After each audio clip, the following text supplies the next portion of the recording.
আসসালামু আলাইকুম। আজ আমি এই ড্রামার এপিসোড এক্সপ্লেইন করব। তো চলুন আজকের এপিসোড শুরু করা যাক। শুরুতেই দেখি জিউলিং আর তার ভাই পালানোর চেষ্টা করছিল, কেউ তাদেরকে সাহায্য করছিল না। তাদের কাছে একমাত্র পথ খোলা ছিলই শহর থেকে কোনোভাবে পালিয়ে যাওয়া, কিন্তু এই কাজটাও তাদের জন্য অনেক কঠিন ছিল। এজন্য জিউলিং এর ভাই তাকে নিয়ে রংইউ এর বাড়িতে চলে যায়। ভেতরে গিয়ে সে রংইউকে ডাক দেয় আর তার সার্ভেন্ট বাড়ির মেইন দরজা বন্ধ করে দেয়। তার ভাই তাকে রংইউকে এখনই বিয়ে করে নিতে বলে। সৈনিকদেরকে আদেশ করা হয়েছে তাদের হি পরিবারের সকল সদস্যকে মেরে ফেলার জন্য, কিন্তু তার বোনের সঙ্গে তো রংইউ এর বিয়ে ঠিক হয়েছে। যদি সে এখন তাকে বিয়ে করে নেয় তাহলে সে এখন থেকে রং পরিবারের সদস্য হয়ে যাবে। তার ভাই চায় সে যেন এই শাস্তি থেকে বেঁচে যায়। এই কথা শুনে জিউলিং অনেক কষ্ট পায়। ততক্ষণে বাহিরে সব সৈনিকেরা খবর পেয়ে গিয়েছিল এবং দরজা ভাঙতে শুরু করেছিল। জিউলিং এর ভাই তখন রংইউকে তার বোনের দায়িত্ব দিয়ে দেয় আর বলে, আমি তোমাকে ভরসা করলাম, সারা জীবন আমার বোনের খেয়াল রেখো, তাকে কখনো কান্না করতে দিও না। এটা বলেই সে বাহিরে সবার সঙ্গে লড়াই করতে শুরু করে। নিজের ভাই কেমন লড়াই করতে দেখে এবং একের পর এক আঘাত পেতে দেখে সে অনেক কান্না করতে শুরু করে।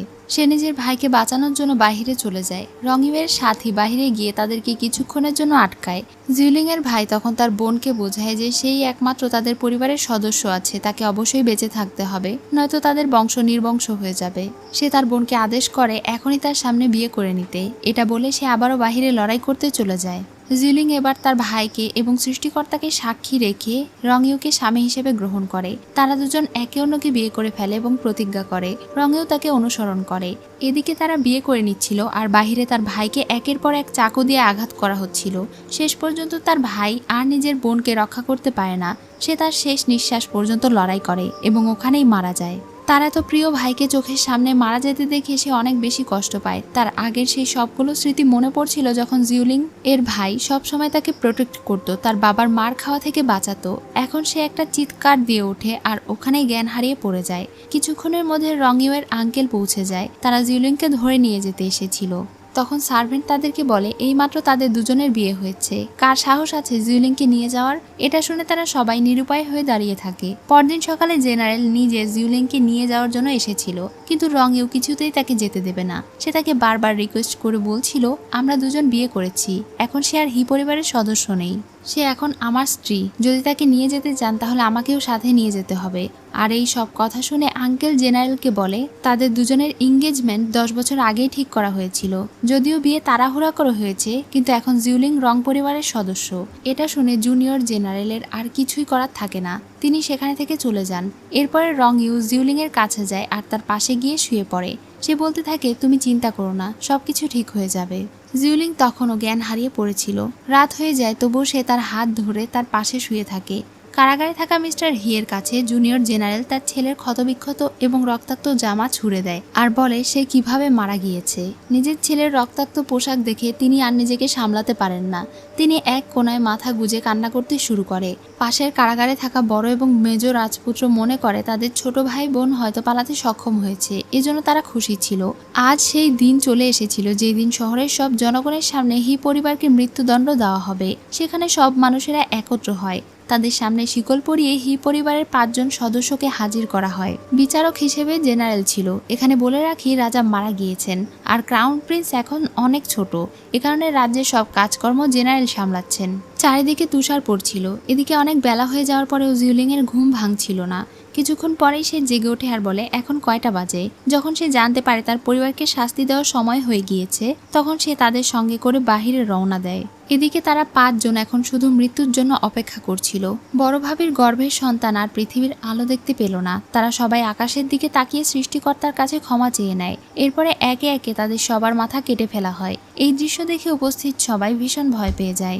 জিউলিং যতক্ষণে সেখানে পৌঁছায় ততক্ষণে অনেক দেরি হয়ে গিয়েছিল। সে ওই স্থানে গিয়ে বসে, তার মৃত পরিবারের সকল সদস্যকে উদ্দেশ্য করে সম্মান জানায় এবং তাদের আত্মার শান্তি কামনা করছিল। সে বাড়ি ফিরে আসার পরেও অনেক কান্না করছিল। এটা দেখে রংইউ তার হাত ধরে তাকে সান্ত্বনা দেয় এবং তাকে শান্ত হতে সাহায্য করে। সে তার ভীষণ কেয়ার করত আর তার মন ভালো করার চেষ্টা করত, কিন্তু জিউলিং তার সঙ্গে বেশি কথা বলে না। রংইউ তার স্কুলে যাওয়ার জন্য বেরিয়ে পড়ে। তখন জিউলিংকে আঙ্কেল ডেকে পাঠায়। যখন সে আঙ্কেলের সঙ্গে দেখা করতে যাচ্ছিল তখন হানশেং এর সাথে তার দেখা হয়। হানশেং এখানে থেকে চলে যাচ্ছিল কারণ তাকে কাজ থেকে বহিষ্কার করে দেওয়া হয়েছে। সেদিন রাতে জিউলিংদের সাহায্য করার কারণে আঙ্কেল তাকে কাজ থেকে বের করে দিয়েছে, তাই সে গ্রামে ফিরে যাচ্ছে। এটা জানার পরে জিউলিং এর তার জন্য অনেক খারাপ লাগে। যখন সে ওখানে থেকে চলে যায় তখন জিউলিং মনে মনে ভাবছিল সে এখন এই পুরো দুনিয়াতে একা হয়ে গিয়েছে। আপনজনকে হারানোর বেদনা যে এতটা কষ্টদায়ক সে এখন বুঝতে পেরেছে। যখন সে আঙ্কেলের সঙ্গে গিয়ে দেখা করে তখন আঙ্কেল তাকে এই পরিবারের সমস্ত নিয়ম কানুন সম্পর্কে বলতে শুরু করেন। তিনি তাকে বলেন আগে যা হবার হয়েছে, কিন্তু এখন তাকে একজন আদর্শ স্ত্রী হতে হবে। রঙেও কখন কোথায় যাচ্ছে, কি করছে, কখন খাচ্ছে, কখন ঘুমাচ্ছে, এই সব কিছুর খোঁজ খবর তার রাখতে হবে। তার হাজবেন্ড না খাওয়া পর্যন্ত তার খাওয়া যাবে না, সে না ঘুমানো পর্যন্ত তার ঘুমানো যাবে না। যখন সে অসুস্থ থাকবে তখন তার আলাদা ঘরে ঘুমাতে হবে, আর প্রয়োজন হলে সে নিচে শোবে আর তার ভাইকে ওপরে শুতে দিতে হবে। এখন থেকে সে যেন আর ছুরি তরোয়াল ব্যবহার না করে, কারণ এটা দেখলে রঙেও ভয় পায়। যদি সে এসব কিছুর বাইরে অন্য কিছু করার চেষ্টা করে তাহলে তাদের পরিবারের নিয়ম অনুযায়ী জিউলিংকে শাস্তি পেতে হবে। তিনি তাকে কিছু বই দেবেন যেটা 100 বার কপি করে তাকে জমা দিতে বলা হয়। আঙ্কেল তাকে যা যা বলছিল সে ওই সব কিছুতেই হ্যাঁ বলে যাচ্ছিল, কারণ এছাড়া তার কাছে আর কোনো পথ খোলা ছিল না। রঙেও যখন পাঠশালা গিয়েছিল তখন বাচ্চাদের সঙ্গে তাকেও পড়ানো হচ্ছিল। পড়া শেষ করে সে বাচ্চাদের সঙ্গে গল্প করছিল। তখন তার স্ত্রীর ব্যাপারে বলছিল। বাচ্চারা তাকে জিজ্ঞাসা করে তার স্ত্রীর জন্মদিন কবে। রঙেও জানায় 3 দিন পর। তখন তারা জিজ্ঞাসা করে সে তার স্ত্রীকে জন্মদিনে কি গিফট দেবে। সে তো এ ব্যাপারে তেমন কিছু জানে না। তখন বাচ্চাগুলো তাকে জন্মদিনের উপহারের ব্যাপারে বুঝিয়ে বলে।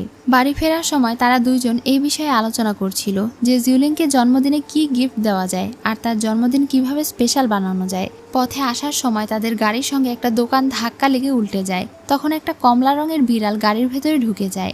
রঙেও বিড়ালটিকে আদর করছিল আর তাকে খেতে দিচ্ছিল, কিন্তু বিড়াল তার দেওয়া খাবার খায় না। এজন্য সে নিজের ব্যাগপত্র গুছিয়ে গাড়ি থেকে নেমে যায় আর পাশের দোকান থেকে মাছ কিনে তাকে খাওয়ায়। তখনই সে ওখানে একটা দোকান দেখতে পায় যেখানে বলছিল বাজি ধরলে বড়লোক হয়ে যাবেন। এটা শুনে সে ওই দোকানের ভেতরে প্রবেশ করে। এখানে অনেক লোকেরা নিজেদের টাকা পয়সা এবং সম্পদ বাজি রেখে জুয়া খেলছিল। রঙেও এ ব্যাপারে কিছুই জানতো না। সে মনে করছিল এটা হয়তো কোনো মজার খেলা। সেই লোকগুলো তাকে শিখিয়ে দিচ্ছিল কিভাবে এটা খেলতে হয়। তার পাশে একজন লোক বসেছিল এবং তাকে শিখিয়ে দিচ্ছিল যে এখানে টাকা পয়সা রাখতে হয়।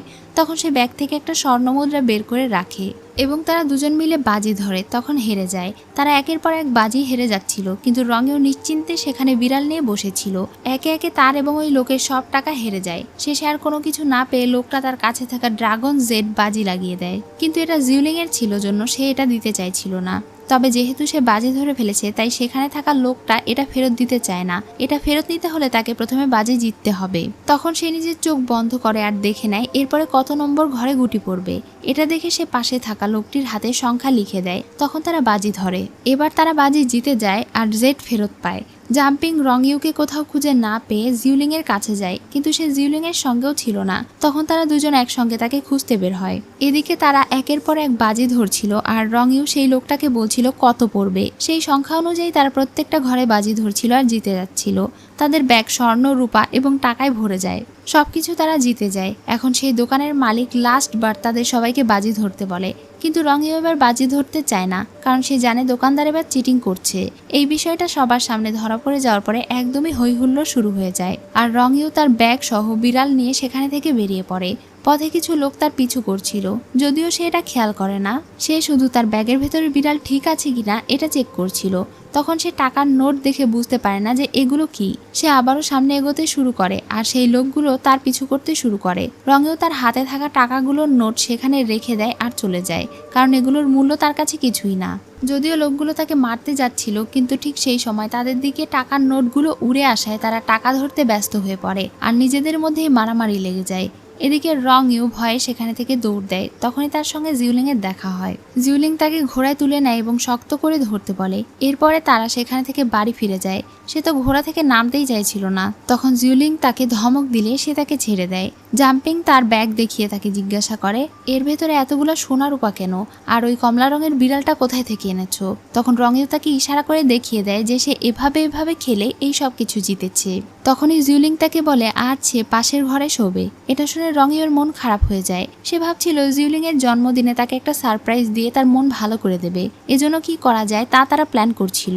অন্যদিকে জিউলিং আঙ্কেলের কথা মতো সব পড়াশোনাগুলো কপি করছিল। কিছুক্ষণ পরে আঙ্কেল তাকে ডেকে পাঠালে সে আঙ্কেলের সঙ্গে গিয়ে দেখা করে। আঙ্কেল তাকে বলে রঙিওর বাবা তার ভাই ছিল, তাদের পুরো পরিবার মারা গিয়েছে। একমাত্র রঙিওকে আগলে ধরে সে বেঁচে আছে। সে শুধু তার আঙ্কেল নয় বরং তার বাবার মতো। ছোটকাল থেকেই তিনি রঙিওকে বাবার যত্নে বড় করে তুলেছেন। সব সময় খেয়াল রেখেছেন যেন রঙিও কোনো কষ্ট না পায়, তার কোনো চাহিদা অপূরণ না থাকে। এবং তাকে খুশি রাখার চেষ্টা করেছেন, কিন্তু 5 বছর আগে যখন রংইউয়ের সাথে জিউলিং এর দেখা হয়েছিল তারপর থেকে তার ছেলের জীবন একদম বদলে গিয়েছে। তখন থেকে আজ পর্যন্ত রংইউ শুধু জিউলিং এর কারণেই কষ্ট পেয়ে আসছে, কিন্তু এখন রংইউয়ের যেই অবস্থা হয়েছে সেটা দেখার পরে তার মনে হয় রংইউ যেন একটা জীবন্ত লাশ। আঙ্কেল তাকে শেষবার একটা প্রশ্ন করেন, তিনি যদিও এই প্রশ্নের উত্তর জানেন তবুও তিনি তাকে জিজ্ঞাসা করেন রংইউর এই অবস্থা হয়েছে এটার পিছনে কি জিউলিং দায়ী। জিউলিং তার কাছে ক্ষমা চেয়ে নিজের অপরাধ স্বীকার করে। তখন আঙ্কেল বলেন, যেহেতু তুমি অপরাধ স্বীকার করেছো তাই তোমাকে মৃত্যুদণ্ড দিলাম না, কিন্তু এরপরও তোমাকে শাস্তি পেতে হবে। এটা বলে তিনি তাকে লাঠি দিয়ে একের পর এক আঘাত করেন। তিনি তাকে অনেক মারধর করেন আর বলেন এখন থেকে রংইউয়ের সাথে যা খারাপ হবে সেই সব কিছুর জন্য জিউলিংকে শাস্তি পেতে হবে। এত মার খাওয়ার পরে ক্ষতবিক্ষত অবস্থায় সে রাতে ঘরে ফিরে। তার শরীরে অসংখ্য আঘাতের চিহ্ন। এসব কিছু দেখে তার আগের কথা মনে পড়ছিল যখন তার ভাবি তার ক্ষততে মলম লাগিয়ে দিত। এখন সে নিজের পোশাক পরিবর্তন করে নেয় আর শুয়ে পড়ে। জিউলিং ঘুমিয়ে পড়েছে দেখে তারা দুজন মিলে তার ঘরের সামনে সাজাতে শুরু করে তাকে বার্থডে সারপ্রাইজ দেওয়ার জন্য। এদিকে জিউলিং ঘুমের মধ্যে আগে সব সুন্দর স্মৃতিগুলো মনে করছিল আর হাসছিল, আবার খারাপ স্মৃতিগুলো মনে করে কান্না করছিল। তখন তার ঘুম ভেঙে যায়। বাইরে কিছু আওয়াজ শুনতে পেয়ে জিউলিং বেরিয়ে যায়। ততক্ষণে তারা সেখানে অনেকটা সাজিয়ে ফেলেছিল, কিন্তু সাজানো পুরোটা হওয়ার আগেই জিউলিং চলে এসেছিল। এজন্য রংইউ তাকে একটু বাধা দেয়, কিন্তু তার হাত ঠান্ডা হয়ে গিয়েছিল দেখে জিউলিং ভীষণ চিন্তায় পড়ে যায়। এত ঠান্ডায় রংইউ অসুস্থ হয়ে যেতে পারে। তখন রংইউ তাকে সেই সুন্দর কাগজের খরগোশগুলো দেখায় যেগুলো সে নিজে হাতে তৈরি করেছিল। আবার সুন্দর একটা মাছ দেখায় যেটা সে আজ লেক থেকে ধরে নিয়ে এসেছে। এই মাছ তার জন্য সৌভাগ্য বয়ে নিয়ে আসবে। সে তাকে জন্মদিনের শুভেচ্ছা জানায়। আগামীকাল জিউলিং এর জন্মদিন। সে এই সব কিছু করেছিল যেন জিউলিং খুশি হয়ে যায়, কিন্তু জিউলিং মন খারাপ করে বলে এইসব জিনিসে কিভাবে আমার মন ভালো হতে পারে। জিউলিং রংইউয়ের কাজে খুশি হওয়ার বদলে আরো রেগে যায়। সে বলে, তুমি কি বোঝো না আমার পুরো পরিবার মারা গিয়েছে? তাদের মৃত্যুর কিছুদিন পরে আমি আমার জন্মদিন নিয়ে আনন্দ করব, তুমি এটা ভাবলে কি করে? এটা বলে যখন সে রেগে চলে যাচ্ছিল তখন রংইউ বলে ওঠে, আমি তোমার দুঃখ বুঝতে পারি। আমি চাই তোমার পরিবারকে তোমার কাছে ফিরিয়ে দিতে, কিন্তু আমি পারবো না। আমি শুধু চেয়েছিলাম তুমি যেন একটু হাসো। জাম্পিং তখন তাকে পাশে থাকা বরফ দিয়ে বানানো তার বাবা তার ভাইদের স্ট্যাচু দেখিয়ে বলে তাকে খুশি করার জন্য রংইউ নিজে হাতে এগুলো তৈরি করেছে। জিউলিং তখন সেই স্ট্যাচুগুলোর মাঝে তার বাবাকে কল্পনা করে, তার বড় ভাই, তার মেজো ভাই আর তার ছোট ভাইকে কল্পনা করে। রংইউ এসব তৈরি করেছিল যেন জিউলিং আজকের দিন তার পরিবারকে নিজের কাছে অনুভব করতে পারে। নিজের পরিবারের সদস্যদেরকে কল্পনা করে সে খুশিতে কান্না করে ফেলে। রংইউকে ভুল বোঝার জন্য সে তাকে সরি বলে আর বলে, এই উপহার আমার খুব পছন্দ হয়েছে। তুমিও তো আমার পরিবারেরই একজন। আমি চাই তুমি সবসময় আমার পাশে থাকো। এসব কথা বলতে বলতেই সে পাশে থেকে তার বাবার কথা শুনতে পায়। তিনি যেন তাকে বলছিলেন, কান্না করো না মা, তোমাকে সবসময় হাসি খুশি থাকতে হবে। তার পরিবারের সবাই যেন তাকে সুখী দেখতে চায়। কিছুক্ষণ পরেই তারা তার সামনে থেকে গায়েব হয়ে যায়। এটা দেখে সে অস্থির হয়ে ওঠে আর রংইউ তাকে জড়িয়ে ধরে। জিউলিং অনুভব করতে পারে যে সে রংইউকে মন থেকে ভালোবাসে, আর সে ঠিক করে নিজের শেষ নিঃশ্বাস পর্যন্ত সে রংইউকে সুস্থ করার চেষ্টা করবে। পরদিন সকালে যখন তারা নাস্তা করছিল তখন জিউলিং রংইউকে হাজবেন্ড বলে ডাকে, যেটা শুনে তার অনেক ভালো লাগে। জিউলিং তাকে জিজ্ঞাসা করে সে কি তার ঘরের পাশে একটা ফার্মেসি তৈরি করতে পারবে। আসলে সে বিভিন্ন ধরনের ঔষধ তৈরি করতে পারে আর সেখানে কিছু পোকামাকড় লালন পালন করবে। এতে কি তার কোনো সমস্যা আছে? সে বলে তার কোনো সমস্যা নেই। জিউলিং তাকে মাঝে মাঝে সেই পোকাগুলো খাওয়াবে আর এটার ব্যাপারে তার আঙ্কেলকে জানানো যাবে না। রংইউ এতেও রাজি হয়। সে শুধু তার মুখ থেকে আর একবার হাজবেন্ড শব্দ শুনতে চাইছিল। জিউলিং তখন তাকে আবারও হাজবেন্ড বলে ডাকে আর সে অনেক খুশি হয়ে যায়। সেই দিন থেকে তারা দুজন বাজারে ঘুরে ঘুরে বিভিন্ন ধরনের ঔষধ আর পোকামাকড় সংগ্রহের কাজ করছিল। তারা দুজন একসঙ্গে অনেক খুশি ছিল। রংইউ তার কাছে থেকে আদর চেয়ে নিচ্ছিল, কিন্তু সে যখন জিউলিংকে কিস করতে যায় তখন সে পালিয়ে যায়। এভাবেই প্রায় 1 বছর কেটে গিয়েছে। জিউলিং তার মৃত পরিবারের সব মানুষদেরকে সম্মান জানাচ্ছিল এবং নতুন বছরের শুভেচ্ছা জানাচ্ছিল। আঙ্কেল আজ অনেক অভিজ্ঞ একজন ডাক্তারকে আমন্ত্রণ জানিয়েছেন রংইউকে চেক করার জন্য এবং তার কোনো উন্নতি হয়েছে কিনা দেখার জন্য। আঙ্কেল চলে যাওয়ার পরে ডাক্তার মশাই একটা পোকা বের করে, যেটা দেখা মাত্রই রংইউ চিনে ফেলে। সে বলে, আমার কাছে একটা গোল্ডেন কালারের আছে। কিন্তু ডাক্তার বলে, তোমার কাছে গোল্ডেন কালার কিভাবে আছে? ওই পোকা তো অনেক রেয়ার, সহজে পাওয়া যায় না। যাই হোক, এরপরে তিনি কিছু যন্ত্রপাতি বের করেন আর তার হাত থেকে রক্ত নিতে চান। তখন রংইউ বলে, আমার রক্ত নিয়ে পোকাকে দিতে হবে না, তাকে আমার শরীরে ছেড়ে দিলে সে নিজে থেকেই অসুস্থ জায়গা থেকে রক্ত চিনে নেবে। এটা শুনে তো ডাক্তার একটু হকচকিয়ে যান আর ভাবতে থাকেন এই ছেলেটা নিশ্চয়ই মেডিসিন বিশেষজ্ঞ, আর তার কথা শুনে একদমই অ্যাবনর্মাল মনে হচ্ছে না। রংইউ ডাক্তারকে বলে, আমার কাছে কিছু পোকা আছে, দেখবেন? তিনি দেখতে চান। তখন রঙিও দৌড়ে জিউলিং এর ঘর থেকে গোল্ডেন রঙের পোকা নিয়ে চলে আসে। এই গোল্ডেন রঙের পোকা দেখে তো তিনি অনেক অবাক হয়ে যান আর বলেন, তুমি এত অসাধারণ একটা পোকা বড় করেছো? সে হ্যাঁ বলে। তাদের কথার মাঝে ডাক্তারের শরীরে চুলকানি শুরু হয়ে যায়। আসলে তার শরীরের ভেতরে ওই গোল্ডেন রঙের পোকা ঢুকে গিয়েছিল। এটা বুঝতে পেরে ডাক্তার রেগে তাকে বলে, তোমার সাহস কি করে হলো, তুমি আমার উপরে পোকা ছেড়ে দিয়েছো? তার শরীরে জ্বালা পোড়া করছিল, এজন্য তিনি চেঁচাতে চেঁচাতে সেখানে থেকে বেরিয়ে যান আর পুকুরে লাফ দেন। এই বিষয়টা জেনে তো আঙ্কেল অনেক অবাক হন। সেদিন রাতে যখন জিউলিং বসে তার ঔষধ নিয়ে কাজ করছিল তখন বুঝতে পারে এখানে থেকে একটা পোকা মিসিং আছে। আর সে এটাও বুঝতে পারে যে তার রুমের ভেতরে কেউ লুকিয়ে আছে। সে লুকিয়ে থাকা রঙিউকে ধরে ফেলে আর জিজ্ঞাসা করে সে কি তাকে না বলে কিছু নিয়েছে। রঙিউ তাকে বিষয়টা বলে আর এরপরে তাকে জড়িয়ে ধরে বলে, অন্য সব স্বামী স্ত্রীরা একসঙ্গে ঘুমায় আর তুমি কেন বাহিরে থাকো? আজ থেকে আমরা দুজন একসাথে ঘুমাবো। জিউলিং প্রথমে রাজি হয় না। রঙিউ তখন অনেক জেদ করে আর জোর করে তাকে চেপে ধরে। যতক্ষণ না সে হ্যাঁ বলছে ততক্ষণ সে তাকে ছাড়ে না। বাধ্য হয়ে জিউলিং আগামীকাল থেকে তার সঙ্গে থাকবে বলে ঠিক করে। এটা শুনে সে অনেক খুশি হয়ে যায় আর তার ঘাড়ে একটা ক্ষতচিহ্ন দেখতে পায়। সে এটা দেখার চেষ্টা করে কিন্তু জিউলিং তার উপরে বেশ রেগে যায়। তখন সে চুপচাপ তার কথা মতো শুয়ে পড়ে। জিউলিং মনে মনে ভাবছিল, এক সময় তুমি আমার জীবনের সবচেয়ে কষ্টের কারণ ছিলে, কিন্তু এখন তুমি আমার জীবনের সবচেয়ে খুশির কারণ। পরদিন সকালে যখন তারা গাড়িতে করে যাচ্ছিল তখন জিউলিং জানালা দিয়ে অন্য কাপলদেরকে দেখছিল যাদের বাচ্চা নিয়ে তারা ঘুরে বেড়াচ্ছিল। মানে তার মনে এখন একটা বাচ্চা নেওয়ার শখ হচ্ছিল। এটা দেখে রঙেও তাকে অনেকগুলো খরগোশের মতো দেখতে সোনার টুকরো দিয়ে দেয় আর বলে এটা তার জন্য সৌভাগ্য বয়ে নিয়ে আসবে। আর সে শুধুমাত্র তাকেই দেখতে চায় আর অন্য কিছু দেখতে চায় না। এটা শুনে জিউলিং খুশি হয়ে যায়। এখন আমরা ক্রাউন প্রিন্সকে দেখি। সে অনেকটা বড় হয়ে গিয়েছে, যদিও সে রাজ্য পরিচালনা ঠিকমতো করতে পারে না। জেনারেল তাকে যেভাবে বলে সেভাবেই তাকে অনেকটা চলতে হয়। জেনারেল সম্পর্কে তার আঙ্কেল ছিল। জেনারেল কৌশলে তাকে বলছিল, সামনে বছর আমার মেয়ে বিয়ে করতে চাইছে, কিন্তু বিয়ে করতে হলে তো তার প্রিন্সেসের স্বীকৃতি দরকার, কিন্তু সেটা কিভাবে সম্ভব? তখন ক্রাউন প্রিন্স বলে, কেন সম্ভব নয়, আমি তার প্রিন্সেসের স্বীকৃতি দেওয়ার ব্যবস্থা করছি। এটা বলেই সে তার কর্মচারীকে হুকুম করে। জিউলিং যখন তার হাজবেন্ডকে সঙ্গে করে নিয়ে রাজপ্রাসাদে আসে তখন রঙেও তার অনেক বেশি কেয়ার করছিল। তাদের দেখে জেনারেলের ছেলের ইচ্ছে করে জিউলিং এর ওপরে চা ঢেলে দেয়, যে কারণে তার কাপড় নোংরা হয়ে যায়। তখন আঙ্কেল তাকে পোশাক পরিবর্তন করে আসতে বলেন। তাকে ছাড়া একা প্রাসাদে যেতে রঙের একদমই ভালো লাগছিল না, কিন্তু তবুও সে কাপড় পরিষ্কার করতে যায়। যখন সে যাচ্ছিল তখন একজন প্রহরী তাকে বলে প্রিন্সেস তার সঙ্গে দেখা করতে চায়। কিছুদিন যেতেই জিউলিং বুঝতে পারে এই প্রহরী তাকে মিথ্যে বলছে, এজন্য সে তাকে জব্দ করে। তখনই সেখানে ক্রাউন প্রিন্স আসে তার সঙ্গে দেখা করতে। সে জিউলিং এর কাছে ক্ষমা চায়, কারণ তার পুরো পরিবারকে জেনারেল, যে কিনা তার আঙ্কেল, তিনি কৌশল করে চক্রান্ত করে মেরে ফেলেছেন। এসব কিছু বুঝতে পারার পরেও সে কিছুই করতে পারেনি, কারণ তার বাবা মারা গিয়েছে। উপযুক্ত প্রমাণ ছাড়া সে তাদের কাউকে শাস্তি দিতে পারবে না। সে এখনো রাজা হওয়ার যোগ্য হয়নি, তার এখনো রাজ্য অভিষেকের বয়স হয়নি। এজন্য জেনারেল এখনো তার সুযোগ নিচ্ছে। তার আশেপাশে অনেক শত্রু আছে, সে কাউকে বিশ্বস্ত হিসেবে নিজের পাশে চাচ্ছে। যেহেতু জিউলিং এর পরিবার বহু বছর থেকে তাদের রাজ পরিবারের বিশ্বস্ততার সঙ্গে কাজ করে এসেছে, তাই ক্রাউন প্রিন্স চায় সে যেন জেনারেল হয়।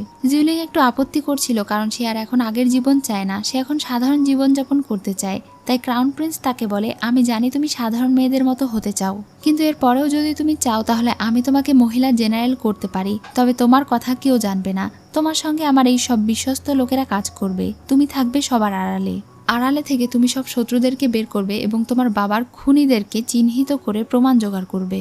জিউলিং তখন তার পরিবারের অপূর্ণ দায়িত্ব পালন করতে চায়। সে ক্রাউন প্রিন্সের আদেশ পালন করে এবং তার জেনারেল হতে চায়। এসব লোকগুলো আজ থেকে জিউলিং এর ইশারায় কাজ করবে। সেদিন রাত থেকেই তারা ইনভেস্টিগেশন শুরু করে দেয়। আজ জিউলিং এর বাড়ি ফিরতে বেশ রাত হয়ে যায়। যদিও তার মন খারাপ ছিল, কিন্তু রঙেও তার জন্য অপেক্ষা করছিল। এটা দেখেই তার মন ভালো হয়ে যায়। তাকে দেখা মাত্রই রঙেও দৌড়ে এসে তাকে জড়িয়ে ধরে। তারা দুজনেই একে অন্যের জন্য কিছু স্ন্যাক্স খাবার কিনে নিয়ে এসেছিল। এখন তারা দুজন হাসি খুশি বাড়ি ফিরে যায়। দূর থেকে তাদের দুজনকে সিনিয়র দেখছিল। সে অনেকক্ষণ থেকে জিউলিংকে একবার দেখার জন্য দাঁড়িয়েছিল। তাদেরকে দেখে তার মন খারাপ হয়ে যায়। পরদিন সকালে জিউলিং রংইউকে স্কুলে রেডি করে পাঠিয়ে দেয়। আঙ্কেল তার সঙ্গে কিছু কথা বলতে চায়, তখন সে তাকে বিদায় দিয়ে আঙ্কেলের কাছে যায়। আঙ্কেল তাকে জিজ্ঞাসা করে গতকাল রাতে সে কেন দেরি করে বাড়ি ফিরেছিল। জিউলিং বলে সে তার বাবাকে অনেক মিস করছিল, এজন্য তার পরিবারের কবর পরিদর্শন করতে গিয়েছিল। সেখানে থেকে ফেরার পথে তার বান্ধবীর সঙ্গে দেখা হয়েছিল, এজন্য তার বাড়ি ফিরতে একটু দেরি হয়ে গিয়েছে। এটা শুনে আঙ্কেল তাকে ভবিষ্যতে আর কখনো এমন দেরি করে বাড়ি ফিরতে বারণ করে। রঙেও তার জন্য অনেকক্ষণ থেকে অপেক্ষা করছিল। এটা দেখে জিউলিং দৌড়ে গিয়ে গাড়িতে উঠে বসে। যেতে যেতে তারা দুজন অনেক সুন্দর সুন্দর গল্প করে। রঙেওকে অ্যাস্ট্রোলজি হল পর্যন্ত পৌঁছে দিয়ে জিউলিং তার বান্ধবীর সঙ্গে দেখা করতে যেতে চায়, যখন সে তার বান্ধবীর কাছে যাচ্ছিল তখন পথে বৃষ্টি শুরু হয়ে যায়। তখনই তার সিনিয়র তার মাথার উপরে ছাতা ধরে আর তাকে দেখে তো জিউলিং ভীষণ খুশি হয়ে যায়। রঙেও যখন পড়াশোনা করছিল তখন সে খেয়াল করে বাহিরে বৃষ্টি হচ্ছে। জিউলিং ছাতা নিয়ে যায়নি, এজন্য তার অনেক চিন্তা হচ্ছিল। তাই সে আর দেরি না করে তার ওয়াইফের জন্য ছাতা নিয়ে বেরিয়ে পড়ে। এদিকে তারা দুজন একে অন্যের জীবন সম্পর্কে কথা বলছিল। তাদের দুজনেরই জীবন দুই রকম হয়ে গিয়েছে, যেখানে থেকে তারা চাইলেও আর ফিরে আসতে পারবে না। সিনিয়র তাকে নিজের সাথে নিয়ে যেতে চাইছিল, সে তাকে সঙ্গে করে নিয়ে যাওয়ার জন্য এসেছে এবং এই রাজ্যের সঙ্গে যুদ্ধ করে তার বাবার মৃত্যুর প্রতিশোধ নিতে চাইছে। সে মেনে নিতে পারছে না যে জিউলিং এমন একটা অসুস্থ মানুষের সঙ্গে সংসার করছে। তারা যখন এসব গল্প করছিল তখনই পাশে থেকে প্রিন্সেস আর তার ভাই তাদের দুজনকে দেখতে পায়।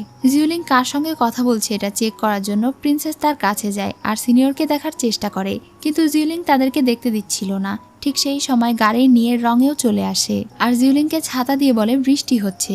সে তখন বলে বৃষ্টি তো থেমে গিয়েছে। রঙেও তার কেয়ার করতে এতটা ব্যস্ত ছিল যে প্রিন্সেস বারবার তাকে ডাকা সত্ত্বেও সে তার দিকে তাকায় না। প্রিন্সেস তখন আরো চিৎকার করলে সে জিজ্ঞাসা করে কি হয়েছে। প্রিন্সেস তাকে বলে তোমার বউ একটা পরপুরুষের সঙ্গে রাস্তায় দাঁড়িয়ে কথা বলছে, এতে কি তোমার কিছু বলার নেই? রঙেও বলে ও আচ্ছা, আপনি একটা ছেলে, এটা তো আমি বুঝতেই পারিনি। অবশ্য আপনি যেভাবে কথা বলছেন তাতে আপনার ছেলে হবারই কথা, কিন্তু আমি ভেবেছিলাম আপনি মেয়ে, সেজন্য আমি দুঃখিত।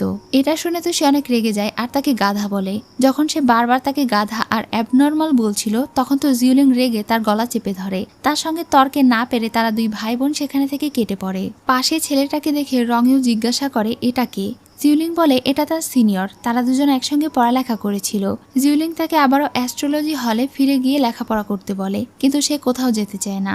সিনিয়রকে দেখে তার অনেক হিংসে হচ্ছিল, এজন্য সে জিউলিং এর সাথেই থেকে যেতে চায়। এখন তারা তিনজন একটা হোটেলে নাস্তা করার জন্য ওঠে। জিউলিং যখন তাদের দুজনের জন্য নাস্তা নিয়ে আসতে যায় তখন রঙেও তাকে জিজ্ঞাসা করে তুমি কে। প্রথমে তো তার এমন অবস্থা দেখে সিনিয়রের একটু করুণা হচ্ছিল। এরপরে সে বলে আমার পরিচয় তোমাকে দেওয়ার প্রয়োজন নেই, তবে এটা জেনে রাখো আমি তোমার ওয়াইফকে নিয়ে যেতে এসেছি। এটা শোনা মাত্রই রঙেও অস্থির হয়ে যায় আর তার হাতে গরম চা ঢেলে পড়ে। জিউলিং সেখানে এসে এটা দেখা মাত্রই দৌড়ে তার কাছে যায় এবং তার কেয়ার করতে শুরু করে। সে সিনিয়রকে জিজ্ঞাসা করে তোমরা দুজন লড়াই করেছো? তুমি তো জানোই ও এখন কেমন হয়ে গিয়েছে, ওকে উল্টোপাল্টা কথা কেন বলতে গেলে? এটা বলে সে জাম্পিংকে ডাকে আর দ্রুত ঠান্ডা পানি নিয়ে আসতে বলে। জিউলিং তার হাতে পানি দিয়ে দেয় এবং তাকে বাড়ি ফিরে মলম লাগাতে বলে। রঙেও তার সঙ্গে যেতে চাইছিল, কিন্তু জিউলিং বলছিল তার এখানে একটু কাজ আছে, সে পরে যাবে। রঙের মন খারাপ ছিল আর সে তাকে রেখে যেতে চাইছিল না। জিউলিং তখন তার উপরে একটু রাগ দেখায় আর বলে তুমি আবার আমার কথা শুনছো না, তুমি আমার কথা না শুনলে আমিও আর তোমার কথা শুনবো না। তখন রঙেও বলে তুমি তাড়াতাড়ি বাড়ি ফিরে আসবে তো। জিউলিং তাকে প্রমিস করে, এরপরে সে বাড়ি ফিরে যায়। সিনিয়র বলে তাহলে তোমার দিন এভাবে কাটছে? জিউলিং বলে যখন তার পরিবারের সবাই মারা গেল তখন তার জীবনটা অন্ধকার মরুভূমির মতো হয়ে গিয়েছিল, কিন্তু রঙেও যখন থেকে তার উপরে নির্ভর করা শুরু করেছে তখন থেকে তার জীবনে অন্ধকারের মাঝে আলোর পথ নিয়ে হাজির হয়েছে। তারা দুজনেই এখন একে অন্যের উপরে নির্ভরশীল। তাই সিনিয়র যদি তাকে এখানে থেকে নিয়ে যেতে এসে থাকে তাহলে সে যেতে পারবে না, তাকে এখানে থেকে নিজের পরিবারের মৃত্যুর প্রতিশোধ নিতে হবে। এমনকি তার জন্যই রঙিউয়ের এই অবস্থা হয়েছে, এজন্য তার রঙিউকে সুস্থ করতে হবে। এই দুইটা কাজ শেষ করে তবেই সে সিনিয়রের সঙ্গে যেতে পারবে, নয়তো সে তার সঙ্গে যেতে পারবে না। তার এই সিদ্ধান্তকে সিনিয়র সম্মান জানায়, কিন্তু সে তার জন্য অনেক চিন্তা করছিল। এজন্য জিউলিং এর প্রোটেকশনের জন্য সে একজনকে রেখে যেতে চায়। এছাড়াও সে বলে আগে তুমি একবার চিঠিতে আমার কাছে রঙিউয়ের অসুখের অ্যান্টিডোটের ব্যাপারে জানতে চেয়েছিলে। আমি এটার পুরোপুরি ঔষধ তৈরি করতে বা আবিষ্কার করতে পারিনি, তবে আমি কিছু মেডিসিনের নাম এখানে লিখেছি, যেগুলো তুমি ইচ্ছে করলে তৈরি করে চেষ্টা করে দেখতে পারো। এটা বলে সে তাকে সলিউশনটা দিয়ে দেয়। জিউলিং এটা পেয়ে বেশ খুশি হয়ে যায়। সিনিয়র তার রাজ্যে আবারও ফিরে যাচ্ছিল এবং প্ল্যান করছিল তার পাগল ভাইয়ের সঙ্গে প্রিন্সেসের যেভাবেই হোক বিয়ে দেবে। এরপরে জিউলিং এর বাবার মৃত্যুর প্রতিশোধ নেওয়ার ব্যবস্থা করে দেবে। এদিকে জিউলিং দেরি করে বাড়িতে ফিরছিল জন্য রঙেও তার উপরে রেগেছিল। জিউলিং তার রাগ ভাঙায় আর এরপরে তার হাতের ক্ষততে মলম লাগিয়ে দিচ্ছিল। রঙেও তাকে জিজ্ঞাসা করে ওই ছেলেটা বলছিল তুমি নাকি আমাকে ছেড়ে চলে যাবে, তুমি কি সত্যি চলে যাবে? জিউলিং তখন তাকে বলে সে তাকে ছেড়ে কোথাও যাবে না। এটা শুনে সে একটু স্বস্তি ফিরে পায়। এভাবেই দেখতে দেখতে আবারও নতুন বছর চলে আসে। তারা সবাই কেমন আছে এই সব কিছু লিখে জিউলিং হানসেং এর কাছে চিঠি পাঠিয়েছিল। এখন তাদের সঙ্গে আরেকটা নতুন সদস্য ছিল যার নাম হলো চেনবি। এই মেয়েটাকে সিনিয়র জিউলিং এর সুরক্ষার জন্য রেখে গিয়েছিল, কিন্তু সে খুব একটা কথা বলে না, বিশেষ করে জাম্পিং এর সাথে একটুও কথা বলে না। তারা তিনজন বসে পিঠা তৈরি করছিল আর গল্প করছিল। রাতে একটা কালো পোশাক পরা মেয়ে রাজ্যের বিভিন্ন গুরুত্বপূর্ণ ব্যক্তিদেরকে খুন করে বেড়াচ্ছিল। এটা আসলে জিউলিং ছিল, যে কিনা ছদ্মবেশ ধরে রাতে তার লোকদের সাহায্যে এসব করে বেড়ায় আর দিনে কঠোর পরিশ্রম করে। রংইউ এর জন্য তার সিনিয়রের দেখানো নিয়ম অনুযায়ী ঔষধ তৈরি করে। শহরে এত খুন হচ্ছিল জন্য বিষয়টা মানুষদের কাছে এখন আতঙ্কে পরিণত হয়েছিল। মন্ত্রী এই বিষয়ে অনেক চিন্তিত ছিল এবং ক্রাউন প্রিন্সকে এই বিষয়ে জানাচ্ছিল। তখনই সেখানে জেনারেল অর্থাৎ তার আঙ্কেল আসে এবং বলে শহরে যে এত খুন হচ্ছে এই বিষয়ে তার কাউকে সন্দেহ হয় কিনা। ক্রাউন প্রিন্স বলে আমার একজনকে সন্দেহ হচ্ছে, আপনি চাইলে এই বিষয়টা ইনভেস্টিগেট করে দেখতে পারেন। এদিকে জিউলিং ফাইনালি রংইউর জন্য অ্যান্টিডোট তৈরি করে ফেলেছিল। সে এই ঔষধ 5 পিস তৈরি করেছিল, যেটা রংইউকে প্রতিদিন একটা করে খেতে হবে। এই ঔষধ একটু পাওয়ারফুল, যেটা খেলে রংইউয়ের শরীর দুর্বল হয়ে যেতে পারে। এজন্য সে জাম্পিংকে বলে এই 5 দিন যেন সে সব সময় তার পাশে থাকে। জিউলিং তাকে প্রতিদিন ঠিকমতো ঔষধ খাওয়াতে শুরু করে। আজ 5ম দিন ছিল, কিন্তু রংইউয়ের এখনো ঘুম ভাঙেনি। জিউলিং সব সময় তার পাশে থেকে তার খেয়াল রাখছিল। তখনই রাতে তাকে কেউ একজন ডাকতে আসে আর সে জাম্পিংকে বলে রংইউয়ের খেয়াল রাখতে। চেনবি তাকে বলে তার বান্ধবী তার সঙ্গে দেখা করতে এসেছে। তখন সে তার বান্ধবীর সঙ্গে গিয়ে দেখা করে আর তার বান্ধবী তাকে একটা গোপন চিঠি দেয়। ক্রাউন প্রিন্স তাকে বলছিল এখন তাদের রাজ্যে অনেক বেশি কড়া পাহারাদারি চলছে। কিছুদিনের জন্য জিউলিং যেন একটু শান্ত থাকে আর ক্রাউন প্রিন্সের হুকুমের অপেক্ষায় থাকে। তার বান্ধবী তাকে জিজ্ঞাসা করছিল এখন রংইউয়ের সাথে তার সম্পর্ক কেমন যাচ্ছে। এদিকে রংইউয়ের ঘুম ভেঙে গিয়েছিল। ঘুম ভাঙার সঙ্গে সঙ্গে তার আগের সবকিছু মনে পড়ে যায় আর সে সুস্থ হয়ে যায়। সুস্থ হবার পরেও অসুস্থ থাকাকালীন সবকিছুই তার মনে ছিল। সে ঘুমন্ত জাম্পিংকে ডাকে না আর একাই তার ঘরে বেরিয়ে যায়। সে জিউলিং এর ঘরের বাহিরে দাঁড়িয়ে তাদের কথা শুনছিল। জিউলিং তার বান্ধবীকে বলছিল রংইউ এখন তার জীবনের সবচেয়ে গুরুত্বপূর্ণ অংশ হয়ে গিয়েছে। তার মন চায় সব সময় তার কেয়ার করতে আর তাকে প্রোটেক্ট করতে।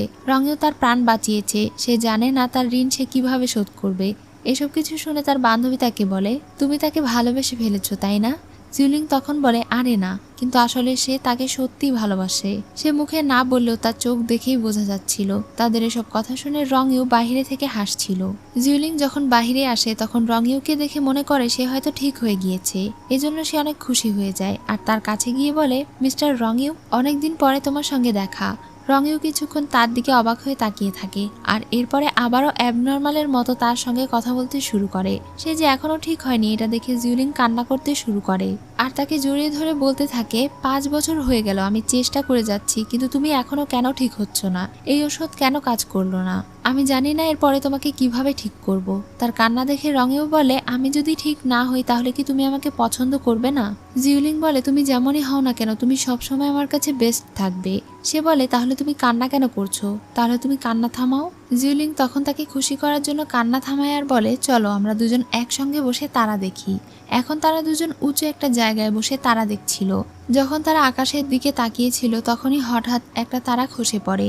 এটা দেখে জিউলিং দ্রুত রংইউয়ের পোশাকে একটা গিট দেয় এবং উইশ চাইতে শুরু করে। সে রংইউকে উইশ চাইতে বলে। রংইউ তখন উইশ চায় যে সে যেন প্রতিদিন তার ওয়াইফকে চোখের সামনে দেখতে পায় এবং তারা কখনো আলাদা না হয়। তখন সেখানে একটার পর একটা তারা খসে পড়তে শুরু করে। এটা দেখে জিউলিং রংইউয়ের জন্য একটার পর একটা উইশ চাইতে শুরু করে। সে উইশ করছিল রংইউ যেন 100 বছর বাঁচে, তার হাজবেন্ডকে যেন আর অন্য কেউ কখনো জ্বালাতন করতে না পারে, বরং সেই অন্য মানুষদেরকে জ্বালাতন করে। তার এসব কথা শুনে রংইউ ইমোশনাল হয়ে যায় আর তার চোখে পানি চলে আসে। জিউলিং তখন তার হাত শক্ত করে ধরে বলে তুমি চিন্তা করো না, আমি কখনো তোমাকে ছেড়ে যাব না। এসব বলে সে ভাবতে শুরু করে তার কাঁধে অনেক দায়িত্ব।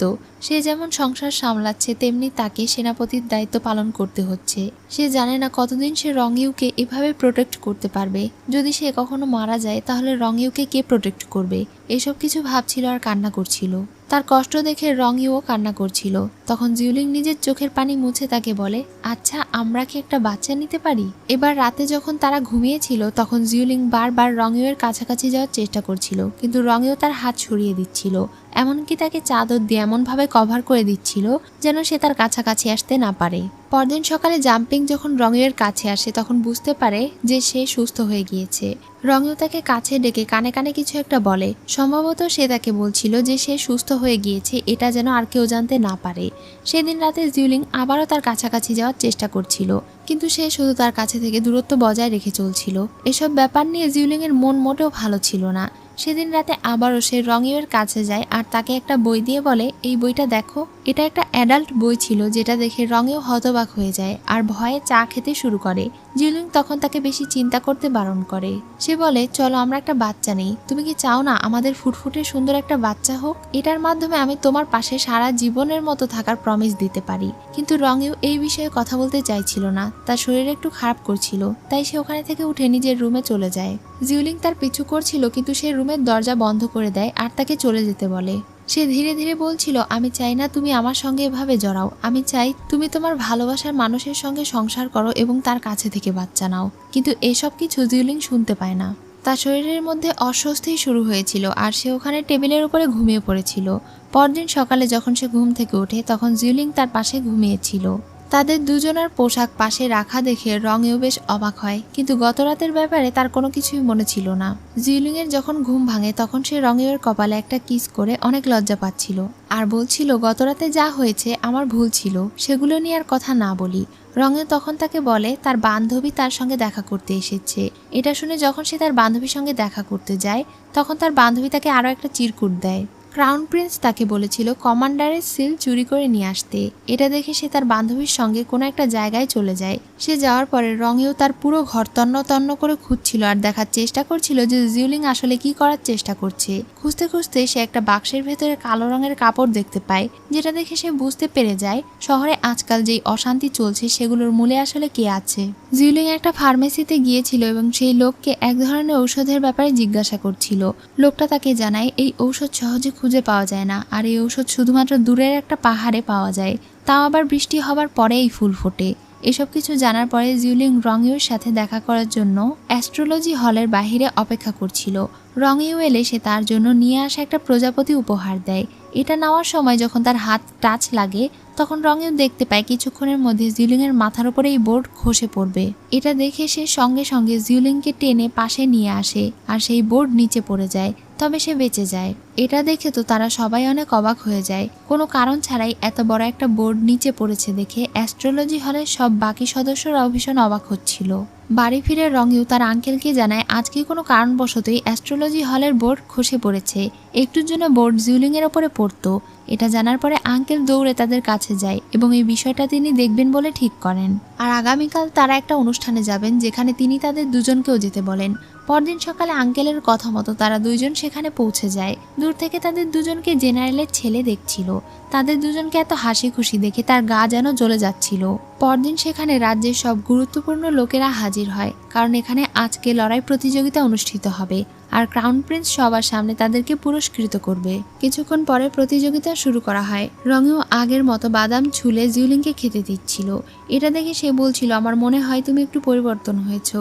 তাদের দুজনকে এভাবে দেখে প্রিন্সেস বান্ধবীকে বলছিল, দেখো তাদের একদমই লজ্জা নেই, এতগুলো মানুষের সামনেও কেন তারা দুজন একে অন্যকে এভাবে কেয়ার করতে হবে। পেয়েছো তো একটা পাগল বর, তার আবার কত যত্ন। এখন ক্রাউন প্রিন্স তাদের সবার সামনে ঘোষণা দেয় এই লড়াই করে যে প্রথম স্থান অধিকার করবে তাকে রাজ্যের উচ্চপদস্থ পজিশনে চাকরি দেওয়া হবে। এখন বেশ কয়েকজনের মাঝে লড়াই হয়। লড়াইয়ে জেনারেলের ছেলে জয়ী হয়, কিন্তু এদিকে তাদের দুজনের লড়াইয়ের প্রতি কোনো মনই ছিল না। তারা দুজন শুধু একে অন্যের দিকে মনোযোগ দিয়েছিল। জেনারেলের ছেলেকে সবাই বাহবা দিচ্ছিল, কিন্তু সে শুধু জিউলিং এর দিকে বারবার খেয়াল করছিল। যখন তারা দুজন উঠে চলে যাচ্ছিল তখন তার বন্ধুরা জিউলিংকে নিয়ে মজা করছিল আর বলছিল সে নাকি লড়াইয়ে অনেক ভালো পারদর্শী, কিন্তু সে জেনারেলের ছেলেকে হারাতে পারবে না। তারা মজা করছিল আর বলছিল রঙেও একটা প্রতিবন্ধী, সে তো তাকে প্রোটেক্ট করতে পারবে না, সে আর কি লড়াই করবে। এসব বলে তারা সবাই হাসাহাসি করছিল। তখন জিউলিং তাদের চ্যালেঞ্জ একসেপ্ট করে আর বলে, আমার হাজবেন্ডের বদলে আমি তার সঙ্গে লড়াই করব। জেনারেলের ছেলে তার সঙ্গে লড়াই করতে চাইছিল না আর বলছিল, তুমি তো একটা মেয়ে, তোমার সঙ্গে কেন লড়াই করব। এই ব্যাপারটা নিয়ে উপস্থিত সব গুরুজনদেরও আপত্তি ছিল। তারা কেউ চাইছিল না একটা মেয়ে একটা ছেলের সঙ্গে লড়াই করুক। কিন্তু ক্রাউন প্রিন্স তাকে অনুমতি দেয় এবং বলে একটা ছেলেকে একটা মেয়ে যদি হারাতে পারে তাহলে এখানে সমস্যা কি। আর সবাই জানে যে জিউলিং 10 বছর লড়াই প্রশিক্ষণ গ্রহণ করেছে। জেনারেল নিজেও এতে আপত্তি জানান। রঙেও চাইছিল না জিউলিং লড়াইয়ে অংশগ্রহণ করুক, তাই সে তার কান চেপে ধরেছিল যেন সে কোনো কিছু শুনতে না পায়। কিন্তু জিউলিং তাকে চিন্তা করতে বারণ করে আর লড়াই করতে শুরু করে। সে লড়াই করে খুব সহজেই জেনারেলের ছেলেকে হারিয়ে দেয় আর সে প্রথম স্থান অধিকার করে। এরপর জিউলিং বলতে থাকে, আর কে আমার সঙ্গে লড়াই করতে চাও, ওপরে উঠে এসো। সে ওইসব ছেলেদেরকে ডাকছিল যারা একটু আগে তাকে নিয়ে মজা করছিল। সে তাদেরকে একে একে ডাকছিল আর মেরে বিদায় করে দিচ্ছিল। জিউলিং এর প্রতিযোগী কেউ ছিল না। তখনই সেখানে থেকে একজন তার ছেলে লিকে লড়াই করতে বলছিল। যদিও তার ছেলে লড়াই করতে চাইছিল না, কিন্তু তার বাবার চাপে সে জিউলিং এর সঙ্গে লড়াই করতে যেতে বাধ্য হয়। যখন তারা দুজন লড়াই করছিল তখন লি তাকে বেশ টক্কর দিচ্ছিল। সে বেশ ভালোই লড়াই জানে। কিন্তু ঠিক তখনই জিউলিং এর চোখের দিকে তাকিয়ে তার মেজো ভাইয়ের কথা মনে পড়ে যায়। কারণ এর আগে হি পরিবারের সঙ্গে তারাই বিশ্বাসঘাতকতা করেছিল, মানে তার বাবা, এবং বন্দি করে নিয়ে এসেছিল। তখন সে একটু কনফিউজড হয়ে যায় আর জিউলিং তাকে আহত করে দেয়। এটা দেখে তো উপস্থিত সবাই অনেক অবাক হয়ে যায়, কারণ লিকে হারানো এতটা সহজ ছিল না। এ কারণে তার বাবাও তার উপরে অনেক রেগে যায়। জিউলিং আবারও জিতে যায়। এবার ক্রাউন প্রিন্স তার কথা রাখে। সে নিজের কথা মতো জিউলিংকে সেনাপতি পদে ভূষিত করতে চাইছিল। তবে সেখানে থাকা সবাই ক্রাউন প্রিন্সকে রিকোয়েস্ট করছিল যেন সে একটা মেয়েকে কাজে না রাখে, এমন গুরুত্বপূর্ণ দায়িত্ব না দেয়। বিশেষ করে সে তো বিশ্বাসঘাতক পরিবারের মেয়ে। এটা শুনে জিউলিং বলে, আপনারা ঠিকই বলেছেন, আমি এমনিতেও পজিশন চাই না। আমি চাই আমাকে যেই পজিশন দেওয়া হবে সেটা আমার হাজব্যান্ডকে দেওয়া হোক। এটা বলে সে রঙেওকে সবার সামনে ডেকে নিয়ে যায় আর তাকে বলে, আমাকে আঘাত করো। সে তাকে তরোয়াল ধরিয়ে দিয়ে বলে তাকে আঘাত করতে, কিন্তু রঙেও তাকে আঘাত করতে পারে না। সে এটা ফেলে দেয়। তখন জিউলিং ইচ্ছে করে তাকে ধাক্কা দিতে গিয়ে নিজেই পড়ে যায়। এর ফলে রঙেও লড়াই জিতে যায় আর প্রথম স্থান অধিকার করে। তার মতো একটা অ্যাবনর্মাল ছেলেকে কি পজিশন দেবে তা ক্রাউন প্রিন্স বুঝতে পারছিল না। তখন সে নিজে থেকে একটা নতুন পজিশন বানায় আর বলে রঙেওকে চিফ ইন্সপেক্টরের পদ দেওয়া হলো। জিউলিং অনেক খুশি হয় আর তাকে অভিনন্দন জানায়। তার এসব কাজের কারণে রঙেও তার উপরে ভীষণ রেগে গিয়েছিল। সে তার সঙ্গে কোনো কথা বলছিল না। জিউলিং তখন তার রাগ ভাঙানোর চেষ্টা করছিল আর বলছিল, আমি অনেক খুশি হয়েছি যে তুমি এত বড় একটা পজিশন পেয়েছো। রঙেও রেগে বলে, তুমি আমাকে কেন বলছিলে তোমাকে আঘাত করতে? জিউলিং তখন তাকে জড়িয়ে ধরে বলে, আচ্ছা বাবা, সরি, এরপর আর কখনো বলবো না। তাদের পাশে দিয়ে যখন জেনারেলের ছেলে হেঁটে যাচ্ছিল তখন সে জিউলিংকে দেখে বলছিল, যথেষ্ট হয়েছে, তুমি একটা ছেলেকে আর কত তেল মাখাবে? তার সঙ্গে এমন চিপকে থাকতে তোমার বিরক্ত লাগে না? জিউলিং বলে, আমি তাকে তেল মারছি না, আর আমি যার এত যত্ন নিচ্ছি সে অন্য কোনো ছেলে নয়, সে আমার হাজব্যান্ড। এটা বলে সে ওখানে থেকে চলে যায়। তার উত্তর শুনে সে একটু বিরক্ত হয়। জিউলিং তার ঘোড়ার যত্ন নিচ্ছিল। তখন তার সঙ্গে লি দেখা করতে আসে আর বলে, তোমার সঙ্গে আমার কিছু কথা আছে।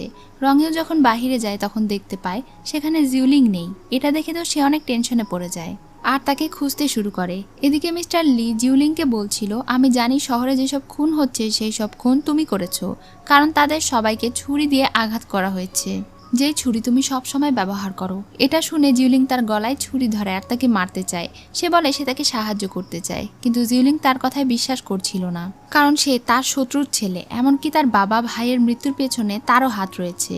লি তখন বলে সে তার পাপের প্রায়শ্চিত্ত করতে চায়, সে অনুতপ্ত। এজন্য জিউলিং যদি চায় তাহলে সে তাকে এখনই যেন মেরে ফেলে। জিউলিং তাকে মেরে ফেলতে চাইছিল কিন্তু মারতে পারে না। রঙেও তার ওয়াইফকে খুঁজতে খুঁজতে বাহিরে চলে আসে। তখনই সেখানে জিউলিং ফিরে আসে আর তাকে নিয়ে যেতে চায়। এই সময় তার পাশে দিয়ে জেনারেল চলে যায় আর তার সঙ্গে রঙেও এর শরীর স্পর্শ লাগে। তখনই রঙেও দেখতে পায় জেনারেলকে জিউলিং মারতে গিয়েছে আর জেনারেল বলছিল, আমিও দেখতে চাই কে আমাকে মারতে চায়। এটা দেখে তো সে অনেক অস্থির হয়ে জিউলিং এর দিকে তাকায়। সে জিউলিংকে আগামীকাল কোথাও যেতে বারণ করে। সে তাকে বারবার একই কথা বলছিল। তাকে এত অস্থির হতে দেখে জিউলিং বেশি চিন্তা করতে বারণ করে আর এরপরে তারা বাড়ি ফিরে যায়। পরদিন সকালে যখন রঙিয়ের ঘুম ভাঙে তখন তার পাশে জিউলিং ছিল না। এটা দেখে সে জাম্পিংকে জিজ্ঞাসা করে জিউলিং কোথায় গিয়েছে। সে জানায় তাকে প্রিন্সেস ডেকেছে। এটা শুনে তখনই রঙেও বেরিয়ে পড়ে। এদিকে প্রিন্সেস জিউলিংকে ডেকে নিয়ে এসে সবার সামনে অপমান করছিল। জিউলিং তার এই অপমান একদমই সহ্য করে না। সে তার গলায় একটা আঘাত করে, যার ফলে তার কথা বন্ধ হয়ে যায় আর তাকে সবার সামনে বলে, আমরা দুইজন একটু চা খেতে যাব। এটা বলেই সে তাকে সঙ্গে করে নিয়ে চলে যায়। সে চায়ের ভেতরে ঔষধ মিশিয়ে তাকে খাইয়ে দিয়েছিল, এজন্য সে কয়েক ঘন্টা ঘুমিয়ে থাকবে। জিউলিং চেনবিকে প্রিন্সেসের দেখাশোনা করতে বলে সেখানে থেকে চলে যায়। রঙেও তার ওয়াইফকে খুঁজতে খুঁজতে সেখানে চলে আসে। তখন একজন মেয়ে তাকে জানায় জিউলিং অনেকক্ষণ আগে প্রিন্সেসের সঙ্গে এখানে থেকে চলে গিয়েছে। এটা শুনে তো সে আবারও রাস্তার দিকে দৌড় দেয়। জিউলিং কালো কাপড় পরে মুখোশ আটকে একটা রাস্তার ধারে জঙ্গলের পাশে লুকিয়ে কারোর জন্য অপেক্ষা করছিল। কিছুক্ষণ পরে জেনারেল এবং তার লোক রাস্তা দিয়ে ঘোড়া নিয়ে যাচ্ছিল। জিউলিং প্রস্তুত হচ্ছিল তার কাজ শুরু করার জন্য, কিন্তু ঠিক তখনই সেখানে রঙেও ঘোড়া নিয়ে চলে আসে। তাদেরকে দেখে জিউলিং আর কিছু করে না এবং লুকিয়ে লুকিয়ে দেখতে থাকে। রঙেও সেখানে মনে মনে তাকেই খুঁজে বেড়াচ্ছিল আর অনেক অস্থির হয়ে গিয়েছিল। জেনারেল তাকে বলছিল রাস্তা থেকে ঘোড়া নিয়ে সরে যেতে, কিন্তু সে বলছিল ক্রাউন প্রিন্স আমাকে আপনার থেকে বেশি পাওয়ার দিয়েছে, তাই আমি এখানেই থাকবো। এটা বলে সে যখন ওখানে বসে পড়ে তখন জিউলিং আর কোনো উপায় না পেয়ে সামনে এগিয়ে যায়। এটা দেখে সে জেনারেলের পিছু পিছু ঘোড়া নিয়ে যেতে থাকে। এতে করে জেনারেল যেমন বিরক্ত হচ্ছিল তেমনি জিউলিংও বিরক্ত হচ্ছিল, কারণ সে তার কাজ করতে পারছিল না। তাদের এমন কর্মকাণ্ডের কারণে জেনারেল নিজের কাজ ঠিকমতো করতে পারেনি, এজন্য তিনি অনেক বিরক্ত ছিলেন। আর অন্যদিকে জিউলিংও ভীষণ রেগেছিল, কারণ সেও আজ তার কাজ করতে পারেনি। যখন সে তাঁবুতে ফিরে আসে তখন প্রিন্সেসের জ্ঞান ফিরে আসে। এরপরে তারা যে যার মতো বাড়ির দিকে চলে যায়। তখনই রঙেও তাকে টেনে নিয়ে বাহিরে চলে যায় আর জড়িয়ে ধরে। সে তাকে ভালো করে চেক করছিল আর বলছিল, তুমি ঠিক আছো? তুমি কোথায় চলে গিয়েছিলে? জিউলিং তখন তার উপর একটু রাগ দেখায় আর বলে, তোমার জ্বালায় কি কোথাও যেতে পারবো না? সে মনে মনে ভাবছিল এবার সে তার কাজ করতে পারেনি তো কি হয়েছে, এর পরের বার ঠিকই করবে। পরদিন থেকে জিউলিং যখনই বাহিরে যেত তখনই রঙেও তাকে একদম নজরে নজরে রাখতো। সে ঘুমের বাহানা করে তাকে নিয়ে সব সময় ঘরের ভেতরে থাকতো। জিউলিং চুপি চুপি পালানোর চেষ্টা করলেও পারতো না, কারণ সে তার জুতোর ভেতরে ঘন্টা দিয়ে রাখতো যেটা বেজে উঠতো। জিউলিং জেনারেলের উপরে নজর রাখার চেষ্টা করেও পারছিল না, কারণ রঙেও সবসময় জেনারেলের পিছু পিছু থাকতো। এসব কিছুর কারণে সে বিরক্ত বোধ করছিল। পরদিন তারা আবারও বাড়িতে ফিরে যায়। বাড়ি ফিরে এসে আবার ঔষধ তৈরির কাজ শুরু করেছিল। তখনই চেনবি এসে জানায় সে যেই ফেয়ারি ঘাস খুঁজে বেড়াচ্ছিল সেটা শহরের বাইরে পাওয়া গিয়েছে। তবে এখন তো বৃষ্টি হচ্ছে না, বৃষ্টি হলে তবেই সেই ফুল ফুটবে। এদিকে রঙেও আবারও আগের মতো ভবিষ্যৎ গণনা করছিল এবং দেখছিল সবকিছু যেন তার কাছে ঝাপসা মনে হচ্ছিল, কারণ এখন সবকিছু অনেক পরিবর্তন হয়ে গিয়েছে। সামনে কি হতে চলেছে তা সে বুঝতে পারছিল না। যখন সে জিউলিং এর সাথে দেখা করতে যায় তখন জিউলিং জানায় সে তার জন্য এক ধরনের জড়িবুটি সংগ্রহ করতে যাবে। আজ রাতে বৃষ্টি হবার সম্ভাবনা আছে। যদি আজ রাতে বৃষ্টি হয় তাহলে আগামীকাল সকালে সে মাউন্টেনে ওই জড়িবুটি সংগ্রহ করতে যাবে। এটা শুনে রঙের মন খারাপ হয়ে যায়। তখন জিউলিং বলে, একদিনেরই তো ব্যাপার, মন খারাপ করো না। রঙেও তাকে বলছিল, এবার আমাকে তোমার সঙ্গে নিয়ে চলো। সেখানে থেকে এসে পরশুদিন আমরা নতুন বাড়িতে শিফট করব। এটা শুনে জিউলিং খুশি হয়ে বলে, মনে হচ্ছে এবার সত্যি আমার একটা বাড়ি হতে চলেছে। ভোরে জিউলিং ঘুম থেকে উঠে আর এরপরে অনেক সাবধানে রঙেওকে পাশ কাটিয়ে জুতা পরতে যায় আর দেখতে পায় সে আবারও তার জুতোর ভেতরে ঘন্টা রেখে দিয়েছে। তখন সে চুপি চুপি ঘন্টা সরিয়ে রাখে আর গন্তব্যের উদ্দেশ্যে একাই বের হয়ে যায়। সে অনেক বড় পাহাড় বেয়ে নিচে নামে। এরপরে একটা একটা করে ফেয়ারি ঘাস সংগ্রহ করতে থাকে। এটা খুবই বিপজ্জনক কাজ ছিল। রঙেও ঘুম থেকে উঠে বুঝতে পেরেছিল জিউলিং কোথায় গিয়েছে, তাই সে তার পথ চেয়ে অপেক্ষা করছিল। এদিকে তাদের কাজ শেষ করে তিনজন বসে আড্ডা দিচ্ছিল। জিউলিং যখন একটু রাস্তার পাশে ঘুরতে যায় তখন সে ওখানে জেনারেলের সঙ্গে তার আঙ্কেলকে কথা বলতে দেখে। তাদের কথাবার্তা শুনে জিউলিং এখানে জানতে পারে জেনারেলের সঙ্গে মিলে রঙেওয়ের আঙ্কেল কাজ করছেন। এমনকি জিউলিং এর পুরো পরিবারকে খুন করার পেছনে আঙ্কেলেরই হাত রয়েছে। তার সাহায্য নিয়ে এই জেনারেল এসব কাজ করেছে। জেনারেল বলছিল, আপনার কথা মতো আমি হি পরিবারকে মেরে ফেলেছি, তেমনি আমার রাজা হওয়ার রাস্তায় এখন যারাই আসবে তাদের সবাইকে আমি মেরে ফেলবো। এসব কথা শুনে জিউলিং একদম শকড হয়ে যায়। আঙ্কেল এটা করেছিল কারণ জিউলিং রঙেওকে বিষ দিয়েছিল, এজন্য তিনি তার পুরো পরিবারের উপর প্রতিশোধ নিয়েছেন। এসব কিছু জানার পরে জিউলিং এর তো প্রচন্ড রাগ হচ্ছিল। এখন সে বৃষ্টিতে ভিজে বিধ্বস্ত অবস্থায় সেখানে থেকে ফিরে যাচ্ছিল আর পূর্বের সবকিছু মনে করছিল যা আঙ্কেল তার পুরো পরিবারের সঙ্গে এবং তার সঙ্গে করেছে। তার সাথীরা পুরো জঙ্গল খুঁজেও তাকে কোথাও খুঁজে পায় না। জিউলিং তার পরিবারের মানুষদের কবরের সামনে গিয়ে তাদেরকে সম্মান জানায় আর বলতে থাকে, আমি ভাবতেও পারছি না যেই আঙ্কেলকে আমি বাবা বলে ডেকেছিলাম সে আমাদের সঙ্গে এসব করেছে। তবে আমি কথা দিলাম এরপরে আর কখনো এমন হবে না। এদিকে জিউলিং এর বান্ধবীর থেকে রঙেও জানতে পেরে যায় জিউলিং জঙ্গলের কোথাও হারিয়ে গিয়েছে। এটা শুনে সে তাকে খুঁজতে বেরিয়ে যায়। জেনারেল এখন তার মেয়েকে অন্য রাজ্যে পাঠিয়ে দিচ্ছিল বিবাহের জন্য। সেখানে গিয়ে তার বিয়ে করানো হবে এবং সে রানী হয়ে যাবে। তার ভাই তাকে সঙ্গে করে নিয়ে যায়। অন্যদিকে জিউলিং যখন বাড়ি ফিরে আসে তখন আঙ্কেল তার উপরে ভীষণ রেগেছিল এবং তার গায়ে হাত তুলতে যাচ্ছিল, কিন্তু সে উল্টো আঙ্কেলের হাত মুচড়ে তাকে ধাক্কা দেয়। তার মাথায় ভীষণ রাগ উঠেছিল এবং সে তাকে মারতে যাচ্ছিল, কিন্তু পেছনে থেকে চেনবি তার হাত টেনে ধরে। তাকে খোঁজার জন্য রঙেও কোথাও চলে গিয়েছিল, এজন্য প্রাসাদের সবাই অনেক অস্থির হয়ে পড়েছিল। কিন্তু জিউলিং এসব কোনো কিছুই কেয়ার করে না আর সে তার ঘরে ফিরে যায়, একা থাকতে চায়। এদিকে আমরা একটা প্রিন্সেসকে দেখি যে পথে যেতে যেতে বিশ্রাম নেওয়ার জন্য একটা দোকানে বসে। সেই পথ দিয়ে রঙেও যাচ্ছিল। সে কিছু চা নাস্তা করার জন্য দোকানে বসেছিল। যদিও তার মুখ ঢাকা ছিল, কিন্তু তাকে প্রথম দেখাতেই মেয়েটি একদম পছন্দ করে ফেলে। সে নানা রকমের কৌশল করে তার চেহারা দেখার চেষ্টা করছিল, কিন্তু রঙেও তাকে ইগনোর করে সেখানে থেকে চলে যায়। এরপরেও মেয়েটি তার সঙ্গে কথা বলতে গেলে রঙেও দেখতে পায় তার লোকেরা তাকে খুঁজতে এসেছে। এটা দেখে সে দৌড়ে মেয়েটির গাড়িতে গিয়ে বসে। তখন সেখানে জাম্পিং এসে মেয়েটিকে জিজ্ঞাসা করে সে কি এই রাস্তা দিয়ে অনেক হ্যান্ডসাম দেখতে একটা ছেলেকে যেতে দেখেছে। মেয়েটি বুঝতে পারছিল সে হয়তো ওই ছেলের কথাই বলছে, কিন্তু সে ইচ্ছে করে বলে না, এমন কাউকে তো দেখিনি।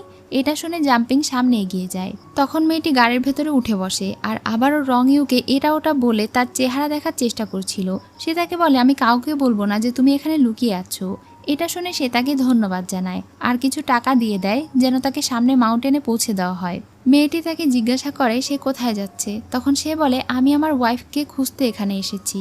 মেয়েটি মনে করে সে হয়তো মজা করছে। তখন সে বলে আমিও শহরে এসেছি আমার ফিউচার হাজবেন্ডকে খোঁজার জন্য। রঙেও তখন তার মাথার ক্যাপ সরায়। তার চেহারা দেখে তো মেয়ে পুরোই ক্রাশ খেয়ে যায়। সে মনে মনে তাকে নিজের ফিউচার হাজবেন্ড ভাবতে শুরু করে। সে তাকে বলে তুমি কি আমার হাজবেন্ড হবে। তার এমন কথা শুনে রঙেও নেমে যেতে চাইছিল, কিন্তু মেয়েটি এবার তাকে সরি বলে আর তার গন্তব্যে পৌঁছে দিতে মাউন্টেনে যেতে থাকে। প্রিন্সেস তার সঙ্গে বিভিন্নভাবে কথা বলার চেষ্টা করছিল, কিন্তু রঙেও তাকে একদমই পাত্তা দিচ্ছিল না। জিউলিং নিজেকে একটা ঘরের মধ্যে বন্দি করে রেখেছিল আর একা বসেছিল। চেনবি এসে তাকে জানায় এখনো জাম্পিং ফিরে আসেনি এবং রঙেওকে খুঁজে পাওয়া যায়নি। এটা শুনে তার অনেক চিন্তা হয় এবং সে তাকে খুঁজতে বেরিয়ে যায়। এদিকে রঙেও প্রিন্সেসের সঙ্গে একটা হোটেলে উঠেছিল। প্রিন্সেস এখানেও তার সঙ্গে কথা বলার চেষ্টা করছিল আর বলছিল আমার দিকে তাকাও, আমি কি সুন্দর না। রঙেও তাকে আবারও পাত্তা দেয় না আর সেখানে পড়ে থাকা একটা পোকা তুলে নিয়ে তাকে গাছের উপরে ছেড়ে দেয়। এটা দেখে তো প্রিন্সেস আরও বেশি ইমপ্রেস হয়ে যায়। সে মনে মনে ভাবতে থাকে ছেলেটা কত ভালো আর দয়ালু হৃদয়ের। রাতে রঙেও বাইরে এসে আকাশের দিকে তাকিয়ে তার পাওয়ারের মাধ্যমে দেখতে পায় জিউলিং কোথায় তাকে নিতে আসছে। প্রিন্সেস দূরে দাঁড়িয়ে তাকে দেখছিল আর আকাশের দিকে তাকাচ্ছিল। যখন সে সামনে তাকায় তখন দেখতে পায় সেখান থেকে রঙেও উধাও হয়ে গিয়েছে। রঙেও সেই রাস্তায় চলে যায় যেই রাস্তা দিয়ে জিউলিং আসছিল। কিছুক্ষণ পরেই তাদের দুজনের দেখা হয়ে যায়। তারা দুজনেই একে অন্যকে দেখে ভীষণ খুশি হয়, কিন্তু জিউলিং তাকে আর আগের মতো একসেপ্ট করতে পারছিল না। রঙেও তার কাছে এসে তাকে জড়িয়ে ধরে। যদিও তাকে একসেপ্ট করতে জিউলিং এর অনেক কষ্ট হচ্ছিল, কিন্তু তবুও সে তাকে জড়িয়ে ধরে। এরপরে তারা একটা হোটেলে গিয়ে ওঠে। জিউলিং অনবরত কান্না করে যাচ্ছিল। তার কান্না দেখে রঙেও জিজ্ঞাসা করে তার কি হয়েছে। সে যেন তাকে খুলে বলে, কিন্তু জিউলিং তার চোখের পানি মুছতে দিচ্ছিল না। সে তার কাছে থেকে দূরে দূরে থাকছিল আর বলছিল আমি যেন কোথাও হারিয়ে গিয়েছি।